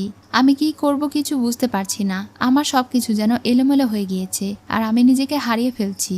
সে মনে মনে বলছিল আমার আশেপাশে সবাই বিশ্বাসঘাতক, একমাত্র তুমি নিঃস্বার্থভাবে আমাকে ভালোবাসো। রঙেও তখন তাকে জড়িয়ে ধরে আর বলে তুমি কষ্ট পেও না, আমি সব সময় তোমার পাশে আছি, আমি সব সময় তোমাকে প্রোটেক্ট করব। জিউলিং এটা কিছুতেই মেনে নিতে পারছিল না যে তার শত্রু কেন রঙের পরিবার হতে হবে। এখন সে কি করবে কিছুই বুঝতে পারছিল না, আর না তার কষ্ট প্রকাশ করতে পারছিল। রঙেও তাকে শক্ত করে জড়িয়ে ধরে আর শান্ত করে। তার মন ভালো করার জন্য রঙেও সারা রাত গিটার বাজিয়ে শোনায়। জিউলিং মনে মনে ভাবছিল শেষ যাকে আমার কষ্ট দিতে হবে সে হলো তুমি। পরদিন সকালে তারা আবারও বাড়ি ফিরে যায়, কিন্তু জিউলিং তাকে অনবরত ইগনোর করে যাচ্ছিল। এদিকে প্রিন্সেস চুচুকে দেখি যে এই শহরে বেড়াতে এসেছিল। তার সার্ভেন্ট তাকে জানায় সে যেই হ্যান্ডসাম ছেলের খোঁজ করছিল ওই ছেলে এই শহরেই থাকে আর সে অ্যাস্ট্রোলজি হলের রাজকুমার। সার্ভেন্ট তাকে আরো কিছু বলতে চাইছিল, কিন্তু সে তার কথা না শুনেই রঙেওকে বিয়ে করার স্বপ্ন দেখছিল। সার্ভেন্ট তাকে বারবার কিছু বলার চেষ্টা করলেও সে তাকে চুপ করিয়ে দেয় আর অ্যাস্ট্রোলজি হলে বিয়ের প্রস্তাব পাঠিয়ে উপহার সামগ্রী দিয়ে আসতে বলে। পরদিন সকালে সে রাজপ্রাসাদে তার আন্টির সঙ্গে দেখা করতে যাচ্ছিল। তাকে দেখে প্রাসাদের কর্মচারীরা সবাই বলাবলি করছিল সে অনেক ধনী পরিবারের একমাত্র মেয়ে। তাকে যে বিয়ে করবে সে অনেক লাকি হবে আর অনেক সম্পদের মালিক হবে। চুচু তার আন্টির সঙ্গে দেখা করে। তার আন্টি ছিল এই রাজ্যের রানী। সে তার আন্টিকে বলে এখানে এসে তার একটা ছেলেকে পছন্দ হয়ে গিয়েছে। সে তার আন্টিকে রঙের ব্যাপারে বলে। তখন তারা ভীষণ অবাক হয়ে যায়। সে যে বিবাহিত এই ব্যাপারটা জানার পরে চুচু প্রথমে ভীষণ রেগে যায়, কিন্তু এরপরে আবার সে বলে আমি হলাম প্রিন্সেস আর আমার বাবার একমাত্র মেয়ে, আমার ক্ষমতা সম্পর্কে সে জানে না। সে বিবাহিত হয়েছে তো কি হয়েছে, তার ওয়াইফ তো একটা সাধারণ মেয়ে, আমি তাকে তার কাছে থেকে ছিনিয়ে নেব। এদিকে জিউলিং ক্রাউন প্রিন্সের সঙ্গে দেখা করে তাকে সবকিছু খুলে বলে। তার পুরো পরিবারকে যে রঙের আঙ্কেল ষড়যন্ত্র করে মেরেছে এটা জানার পরে তো সে ভীষণ অবাক হয়ে যায়। জিউলিং বলে সে তাদের পরিবারের উপরে প্রতিশোধ নিতে চায়, এজন্য সে তাদের পরিবারের একমাত্র মূল্যবান সম্পদ স্টার চার্ট নষ্ট করে দেবে। যেটা ব্যবহার করে হাজার বছর থেকে তাদের পরিবার ভবিষ্যৎ গণনা করে আসছে। এটা নষ্ট করে দিলে আঙ্কেল আর কখনো কারো জীবন নিয়ে খেলা করতে পারবে না, তিনি আর কারো ফিউচার দেখতে পাবেন না। তাই সে এই ব্যাপারে ক্রাউন প্রিন্সের কাছে সাহায্য চায়। তবে তাকে প্রথমে জানতে হবে এই স্টার চার্ট কোথায় লুকিয়ে রাখা আছে, আর এর মাঝে তার রঙেওকে সুস্থ করতে হবে। এখন সে আবারও বাড়ি ফিরে ফেয়ারি ঘাসের সাহায্যে নতুন করে ঔষধ তৈরি করতে শুরু করে। রঙেও যখন তার কাজ শেষ করে বাড়ির দিকে যাচ্ছিল, তখন তার আঙ্কেল তার সঙ্গে দেখা করে বলে, আমি শুনলাম তুমি নাকি গিটার বাজিয়েছো, ধীরে ধীরে তোমার উন্নতি হচ্ছে দেখে আমি খুব খুশি, কিন্তু তুমি এত চিকন কেন হয়ে গিয়েছো? জুলিং কি তোমার ভালো খেয়াল রাখছে না? রঙে বলে, সে আমার ভালোই খেয়াল রাখে, আপনি সবসময় আমার ব্যাপারে এত চিন্তা করবেন না, নিজের স্বাস্থ্যের খেয়াল রাখুন, কারণ আপনি আমার কাছে জিউলিং এর মতোই গুরুত্বপূর্ণ। কথা শেষ করে সে জিউলিং এর সাথে দেখা করতে যাচ্ছিল, কিন্তু চেনবি তাকে যেতে বাধা দেয়। জিউলিং তার সঙ্গে দেখা করতে চায় না। এটা শুনে সে ওখানে থেকে চলে যায়। চেনবি জিউলিংকে তার সিনিয়রের পাঠানো চিঠি দেয়। সে চিঠিতে লিখে জানতে চেয়েছিল সে এখন কেমন আছে, যদি সে কখনো ক্লান্ত হয়ে পড়ে তাহলে যেন তাকে জানায়। সে সবসময় তার পাশে থাকবে আর তার সাহায্য করবে, ঠিক যেভাবে মাউন্টেনে তারা দুজন একসঙ্গে পথ চলতো। এসব পড়ে তার আগের কথাগুলো মনে পড়ে যায়, তার মন ভালো হয়ে যায়। চুচু আঙ্কেলের সঙ্গে দেখা করতে এসেছিল এবং রঙের বিয়ের প্রস্তাব নিয়ে এসেছিল, কিন্তু আঙ্কেল তাকে ফেরত যেতে বলেন। তখন সে বলে, যদি সে আমাকে তার স্ত্রী হিসেবে একসেপ্ট করতে চায় তাহলে তো আপনার কোনো আপত্তি নেই, তাই না? আমি শুনেছি সে ভালো গিটার বাজাতে পারে, তাহলে কি আমি তার কাছে গিটার বাজানো শিখতে পারি? তার এই কথায় আঙ্কেল রাজি হয়ে যায় এবং রঙেওকে বলে আজ থেকে চুচুকে গিটার বাজানো শিখাতে। রঙেও তাকে দেখেই চিনে ফেলে আর বলে, আমি তাকে চিনি, আমাদের দুজনের এর আগেও দেখা হয়েছিল, কিন্তু এখন আমার সময় নেই। এটা বলে সে তাকে ইগনোর করে চলে যায়। প্রায় 7 দিন ধরে পরিশ্রম করার পরে ফাইনালি জিউলিং সেই ফেয়ারি ঘাসের সাহায্যে ঔষধ তৈরি করে ফেলেছিল। সেই ঔষধ জাম্পিংকে দেয় আর বলে এটা রঙেওকে খাইয়ে দিতে। রঙেও জিউলিং এর সাথে কথা বলার চেষ্টা করছিল, কিন্তু সে বারবার তাকে ইগনোর করছিল। এটা দেখে সে তাকে জিজ্ঞাসা করে সে কেন তাকে ইগনোর করছে, আর হঠাৎ সে এমন পরিবর্তন কেন হয়ে গেল। জিউলিং তাকে জিজ্ঞাসা করে, যদি কোনোদিন আমি তোমাকে আঘাত করি, কষ্ট দিই, তারপরেও কি তুমি এভাবে আমার হাত ধরে থাকবে? তখনই তাদের কথার মাঝে একজন সার্ভেন্ট এসে রঙেওকে বলে চুচু তার সঙ্গে দেখা করতে চায়, কিন্তু সে সাফ জানিয়ে দেয় সে তার সঙ্গে দেখা করতে পারবে না। জিউলিং যখন তার ঘরে ফিরে যাচ্ছিল তখন রাস্তায় তাকে চুচু দেখতে পায় আর তাকে ডেকে বলে, তুমি তাহলে রঙের ওয়াইফ? সে হিংসেতে তার সঙ্গে বাজে ব্যবহার করছিল। এটা দেখে জাম্পিং সেখানে আসে আর তাদেরকে জিউলিং এর পরিচয় দেয়। তখন সে বলে, আমি তো মনে করেছিলাম সে এখানকার চাকর। জিউলিং তার সঙ্গে বেশি কথা না বলে সেখানে থেকে চলে যায়। চুচুও তাকে বেশি জ্বালাতন করার সুযোগ না পেয়ে রেগে চলে যায়। এসব কিছু দেখে সে তাকে বলে সে কেন কোনো প্রতিবাদ করলো না। জিউলিং এসবের প্রতিবাদ করতে চাইছিল না, কারণ সে আর এখানে বেশি দিন থাকবে না। এখন আর এটা তার নিজের বাড়ি বলে মনে হয় না, তাই সে এখন চায় রঙের পাশে যেন অন্য কেউ আসুক, তার কেয়ার করুক আর তার খেয়াল রাখুক। এদিকে সিনিয়র জিউলিং এর সাথে দেখা করার জন্য তার সব কাজ রেখে রওনা দিয়েছিল, কারণ জিউলিং লিখেছে সে তাকে এবং তার মাস্টারকে মিস করে। তার কথা শুনেই সে বুঝে গিয়েছিল যে তার মন খারাপ। রঙের মনও ভীষণ খারাপ ছিল, কারণ তার সঙ্গে জিউলিং ঠিকমতো দেখা করছে না, কথা বলছে না। চুচু তার কাছে এসেছিল গিটার শেখার জন্য, কারণ সামনেই রানীর মায়ের জন্মদিন এবং সেই অনুষ্ঠানে সে গিটার বাজিয়ে শোনাতে চায়। সে রঙের কাছে গিটার বাজানো শেখার চেষ্টা করছিল। সে অনেক বাজেভাবে গিটার বাজাচ্ছিল, কিন্তু রঙেও শুধু তার বাজানো শুনে যাচ্ছিল, সে তাকে কোনো কিছুই শিখিয়ে দিচ্ছিল না। চুচু তাকে যেটাই বলছিল সে শুধু মাথা নেড়ে হ্যাঁ বলছিল। চুচু জিজ্ঞাসা করে, আমি কি সুন্দর বাজিয়েছি? তখন সে মাথা নাড়ে। এটা শুনে তো সে ভীষণ খুশি হয়ে যায় আর ওখানে থেকে বাড়ি ফিরে যায়। এরপর রঙেও গরম পানি দিয়ে জিউলিং এর তৈরি করা ঔষধ খেয়ে নেয়, যেটা দেখে জিউলিং একটু স্বস্তি পায়। তখনই চেনবি এসে তার কানে কানে কিছু একটা বলে। এই বিষয়টা রঙেও খেয়াল করে। জিউলিং খবর পেয়ে পাশের বাড়িতে চলে যায়। এখানে আসলে তার সিনিয়র থাকার জন্য উঠেছিল। সে তার সঙ্গে দেখা করতে এসেছিল, কিন্তু পথে আসার সময় তার হাতে একটু আঘাত লেগেছে। জিউলিং তার হাতে মলম দিয়ে দিচ্ছিল আর কেয়ার করছিল। সিনিয়র তার সঙ্গে দেখা করতে এসেছে কারণ সে বুঝতে পেরেছে জিউলিং কোনো সমস্যায় আছে, তার মন ভালো নেই। সে তাকে জিজ্ঞাসা করে আসলে কি হয়েছে, তাকে খুলে বলতে। জিউলিং তখন তাকে সব ঘটনা খুলে বলে। অ্যাস্ট্রোলজি হলের লোকেরা যে ভবিষ্যৎ দেখতে পায় এটা জানার পরে সিনিয়র বেশ অবাক হয়। জিউলিং বলে তার প্ল্যান ওই অ্যাস্ট্রোলজি হলে থাকা স্টার চার্ট খুঁজে বের করে সেটাকে নষ্ট করে ফেলা, তাহলে তারা আর কখনো ফিউচার দেখতে পাবে না এবং কারো ক্ষতিও করতে পারবে না। সিনিয়র বলে সে তাকে এটা করতে সাহায্য করবে এবং তাকে সঙ্গে করে নিয়ে যেতে চায়, কিন্তু জিউলিং এবারও তার সঙ্গে যেতে চায় না। সে নিজের হাতে প্রতিশোধ নিতে চায়। তখন সিনিয়র বলে ঠিক আছে, তাহলে আমি তোমাকে সাহায্য করব। এটা শুনে সে ভীষণ খুশি হয়ে যায়। যেহেতু সন্ধ্যা হয়ে গিয়েছে এজন্য তাকে ফিরে যেতে হবে। জিউলিং তখন তাকে বিদায় জানিয়ে চেনবির সঙ্গে বাড়ি ফিরে যায়। দূর থেকে তাদেরকে রঙেও দেখছিল। তাকে এত খুশি দেখে সে অনেক কষ্ট পায়। জাম্পিং বলে আপনি তাকে ভুল বুঝবেন না, সে এমন না, সে শুধুমাত্র হয়তো আপনার উপরে কিছু সময়ের জন্য রেগে আছে। কিন্তু রঙেও বলে যদি সেই দিন আমাকে পয়জন না দেওয়া হতো তাহলে আজ তারা দুজন একে অন্যকে বিয়ে করে সুখে থাকতে পারত। তার জীবনে আমি আসার পর থেকে শুধু তাকে কাঁদিয়েছি। এটা বলে যখন সে বাড়ি ফিরে যায় তখন জিউলিং জিজ্ঞাসা করে ঔষধ খাওয়ার পরে তার কেমন লাগছে। জাম্পিং বলে তার শরীর খুব একটা ভালো নেই, সে এখন বিশ্রাম নেবে। এটা শুনে সে ওখানে থেকে চলে যায় আর সে অনেক খুশি ছিল। এসব কিছু দেখে রঙেও ভেতরে ভেতরে কষ্ট পাচ্ছিল। সকালে যখন সে ঘুমিয়েছিল তখন তার ওই সব কিছু মনে পড়ছিল যেগুলো আগে জিউলিং তাকে বলেছিল, যে সে তাকে বিয়ে করতে চায় না, সে তাকে পছন্দ করে না, এমনকি তার বান্ধবীকে বলা কথা যে সে তাকে ভালোবাসে না। এসব কিছু মনে পড়ে তার অনেক খারাপ লাগে। সে জাম্পিংকে বলে তার আঙ্কেল এবং জিউলিংকে ডেকে নিয়ে আসতে। সে ঠিক করেছে তাদেরকে বলে দেবে যে সে সুস্থ হয়ে গিয়েছে। প্রথমে সে তার আঙ্কেলের সঙ্গে দেখা করে এবং বলে সে সুস্থ হয়ে গিয়েছে। এটা জানার পরে তো তার আঙ্কেল ভীষণ খুশি হয়ে যায়। আঙ্কেল সবাইকে জানাতে চলে যায় যে সে ঠিক হয়ে গিয়েছে। এখন জিউলিং তার সঙ্গে দেখা করতে আসে আর তাকে সুস্থ দেখে ভীষণ খুশি হয়ে যায়, একই সাথে অনেক ইমোশনাল হয়ে যায়। রঙেও তাকে ধন্যবাদ জানায় আর এরপরে বলে আমরা যখন বিয়ে করেছিলাম তখন আমাদের বিয়ের কোনো অনুষ্ঠান হয়নি, সেখানে কোনো আত্মীয় ছিল না, কোনো আনন্দ ছিল না, তুমি বিয়ের পোশাক পরনি, এমনকি সেই দিন তুমি তোমার ভাইকে হারিয়েছ। সেই দিন থেকে তোমার দুঃখের সঙ্গে পথ চলা শুরু হয়েছিল। তুমি সবচেয়ে কষ্টে ছিলে সেই দিন।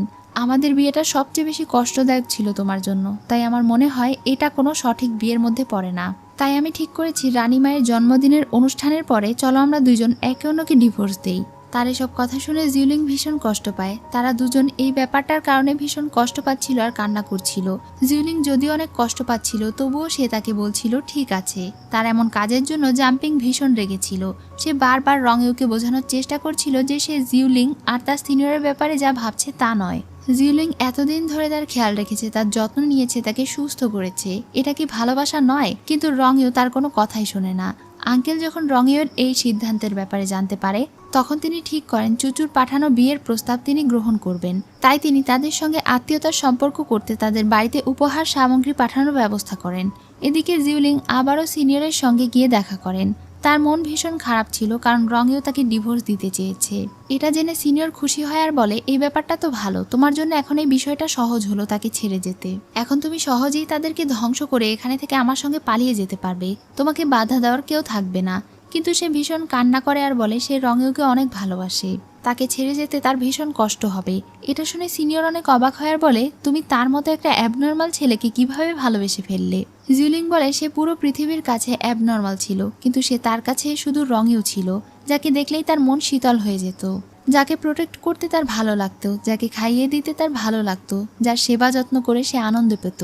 কিন্তু সে এখন এটা ভেবে খুশি যে রঙেও আবারও ঠিক হয়ে গিয়েছে। এখন তাকে আর কেউ পাগল বলে খেপাবে না, সবাই তাকে আগের মতো ভালোবাসবে। সিনিয়র তার কান্না দেখে বলে তুমি তাকে এত ভালোবাসো? সে বলে আমি তাকে ঠিক ততটাই ভালোবাসি যতটা আমি তার আঙ্কেলকে ঘৃণা করি। আর এখানেই আজকের এপিসোড শেষ হয়ে যায়। সো ভিউয়ার্স, আজকের এই পার্ট তোমাদের কেমন লাগলো তো অবশ্যই কমেন্ট করে জানিও। আর নেক্সট পার্ট আসা পর্যন্ত সবাই ভালো থেকো। ধন্যবাদ।